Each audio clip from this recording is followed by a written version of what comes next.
அனைத்திந்திய அண்ணா திராவிட முன்னேற்றக் கழகத்தில் தற்பொழுது மிகப்பெரிய ஒரு பிரச்சனை மீண்டும் எடப்பாடி பழனிசாமி அவர்களால் நடந்து கொண்டுதான் இருக்கிறது.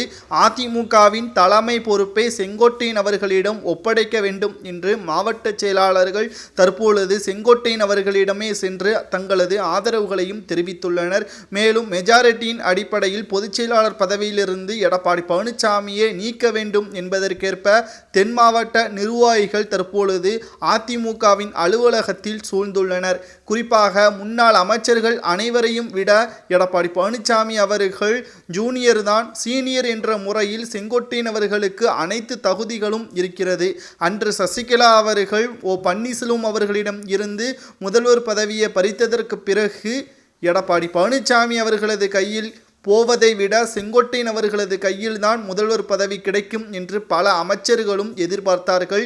ஏன் அதிமுகவின் அடிமட்ட தொண்டர்கள் கூட அதைத்தான் விரும்பினார்கள். ஆனால் சசிகலா அவர்கள் கடைசி நேரத்தில் எடப்பாடி பழனிசாமி அவர்கள் நம்பிக்கைக்குரியவராக இருப்பார், எப்படி புரட்சி தலைவி ஜெயலலிதா அவர்கள் பன்னீர்செல்வத்தை தேர்வு செய்தாரோ அதேபோல் எடப்பாடி பழனிசாமியை சசிகலா அவர்கள் தேர்வு செய்தார்.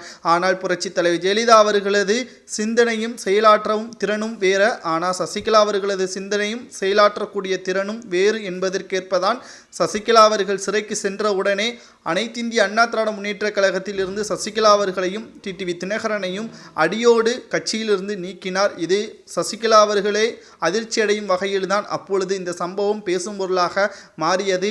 மேலும் அதிமுகவின் அனைத்து கண்ட்ரோலும் எடப்பாடி பழனிசாமிற்கு வந்ததன் காரணமாக எடப்பாடி பழனிசாமியை யாரும் எதிர்க்க முடியாத ஒரு சூழலும் ஏற்பட்டது. ஏன் பன்னீர்செல்வம் அவர்கள் கூட அதிமுகவில் இருந்து நீக்கப்படுவதற்கான ஏற்பாடுகள் ஒரு பக்கம் நடைபெற்றது. உண்ணாவிரதமும் மெரினா கடற்கரையில் பன்னீர்செல்வம் அவர்கள் புரட்சித் தலைவி ஜெயலலிதா அவர்களது சமாதியில் இருந்தார் என்பதும் நாம் அனைவருக்கும் தெரியும். அதற்கு பிறகு துணை முதல்வர் பதவி கொடுக்கப்பட்டு அவரை சமாதானப்படுத்தினார் எடப்பாடி பழனிசாமி அவர்கள். மேலும் 2021ஆம் ஆண்டு நடைபெற்ற சட்டமன்ற தேர்தலில் அதிமுக தோல்வியடைந்த போது கூட எதிர்க்கட்சி தலைவராக ஓபிஎஸ்ஆ அல்லது இபிஎஸ்ஆ என்ற மிகப்பெரிய ஒரு போராட்டமே அதிமுகவில் நடைபெற்றது. வழக்கம்போல் ஓபிஎஸ் அவர்கள் விட்டு கொடுத்தார், எடப்பாடி பழனிசாமி அவர்கள் கைப்பற்றினார். ஆனால் இந்த முறை கிட்டத்தட்ட 4 ஆண்டுகள் நடைபெற்ற அண்ணா திராவிட முன்னேற்ற கழகத்தின் தலைமை பொறுப்பேற்று தற்பொழுது வரை எடப்பாடி பழனிசாமியின் செயல்பாடுகள் இன்று வரை திருப்தி தரவில்லை என்றுதான் தொண்டர்களும் நிர்வாகிகளும் அதிமுகவின் தலைமையிடம் முறையிட்டுள்ளனர். மேலும் இனி வரக்கூடிய சட்டமன்ற தேர்தலிலும் எடப்பாடி பழனிசாமி தலைமை இருக்கக்கூடாது, செங்கோட்டையன் அவர்களிடம் ஒப்படைக்க வேண்டும் என்று முன்னாள் அமைச்சர்களும் அதிமுகவின் நிர்வாகிகளும் கூறியுள்ளனர்.